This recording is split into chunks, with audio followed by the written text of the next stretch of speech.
Sir हम लोग यहाँ पर एक चीज जानते हैं, like kinetic energy of the system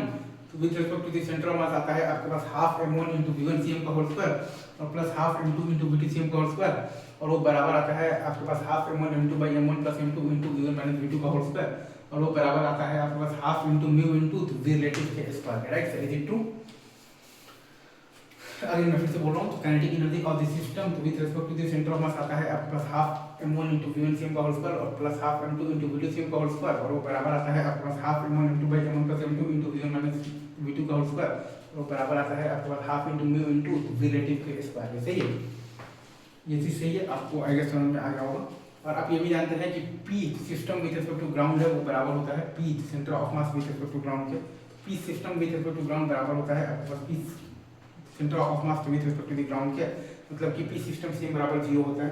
मतलब कि P सिस्टम सेम बराबर 0 होता है, मतलब कि centre of mass is zero momentum frame, मतलब कि centre of mass is zero momentum frame, मतलब कि both particles stop simultaneously in the centre of mass frame. क्या बोला मैंने कि both particles stop simultaneously in the centre of mass frame, ये सही है। अच्छा, अब अगर आप ध्यान दीजिएगा, जैसा कि मैं आपसे कह रहा हूँ कि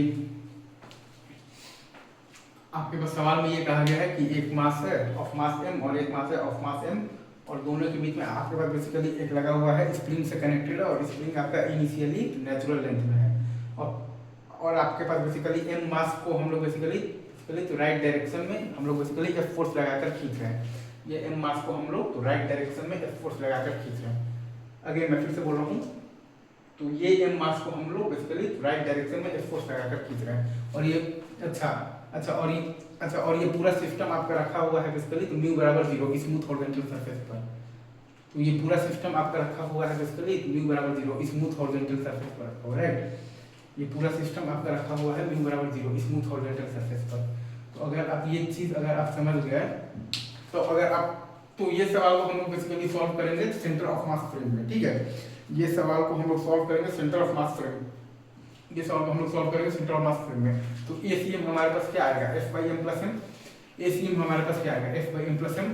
ACM हमारे पास क्या आएगा F by M plus m. तो ये वाले मास पर सूडो फोर्स हमारे पास क्या लगेगा MF by M plus m लगेगा इन दिस डायरेक्शन, और ये वाले मास पर हमारे पास सूडो फोर्स क्या लगेगा MF by M plus m लगेगा इन दिस डायरेक्शन। अगेन हम फिर से बोल रहे हैं, ये वाले मास पर आपके पास सूडो फोर्स क्या लगेगा MF by M plus m लगेगा इन दिस डायरेक्शन, और ये वाले मास पर आपके पास सूडो फोर्स क्या लगेगा MF by M plus m लगेगा इन दिस डायरेक्शन, राइट? अगर मैं फिर से बोल रहा हूँ, अगर आप ये वाले मास पर ध्यान दीजिएगा तो आपके पास सूडो फोर्स लगेगा MF by M plus m in this direction, और अगर आप ये वाले मास पर ध्यान दीजिएगा तो आपके पास सूडो फोर्स लगेगा MF by M plus m in this direction. सही है,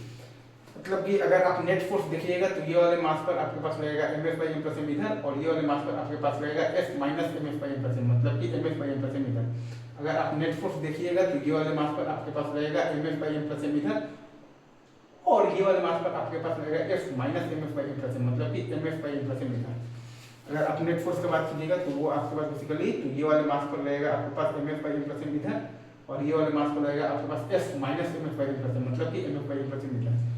तो अब हम लोग बेसिकली यहाँ पर सेंटर ऑफ मास फ्रेम में बात कर रहे हैं, ठीक है? अच्छा, हम लोग बेसिकली अगर आप ध्यान दीजिएगा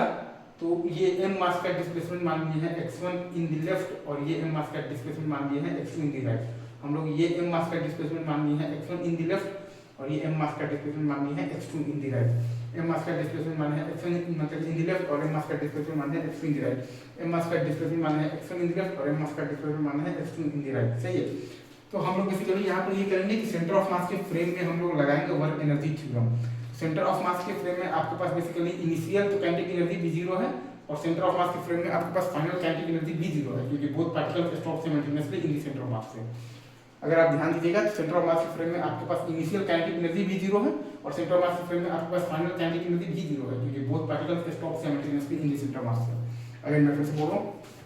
सेंटर ऑफ मास के फ्रेम में अगर आप ध्यान दीजिएगा तो आपके पास इनिशियल काइनेटिक एनर्जी भी 0 है, और सेंटर ऑफ मास के फ्रेम में आपके पास फाइनल काइनेटिक एनर्जी भी 0 है, क्योंकि both particles stop simultaneously in the centre of मास से। तो work done by the spring force है आपके पास माइनस हाफ के x1 प्लस x2 का होल स्क्वायर, और प्लस ये वाले फोर्स का वर्क डन है आपके पास MF by M plus M into x1 और प्लस x2 और बराबर 0। अगेन मैं फिर से बोल रहा हूँ, तो work done by the spring force है आपके पास माइनस हाफ के x1 प्लस x2 का होल स्क्वायर, और प्लस ये वाले फोर्स का वर्क डन है आपके पास MF by M plus M into x1 और प्लस x2 और बराबर 0। तो यहाँ से आपके पास x1 प्लस x2 का वैल्यू आ रहा है 2MF by k into m plus m। यहाँ से आपके पास x1 और प्लस x2 का वैल्यू आ रहा है 2mf बाई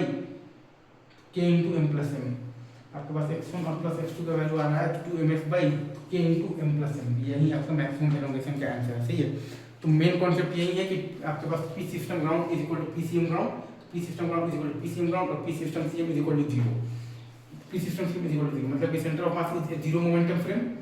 मतलब कि centre of mass is a zero momentum frame, तो both particles stop simultaneously in the centre of mass frame, both particles stop simultaneously in the centre of mass frame. मतलब कि centre of मास के frame में ये दोनों particles क्या कर रहा है, ऑक्सीलेटरी मोशन कर रहा है। एंजॉय कीजिए, thank you very much, love you guys.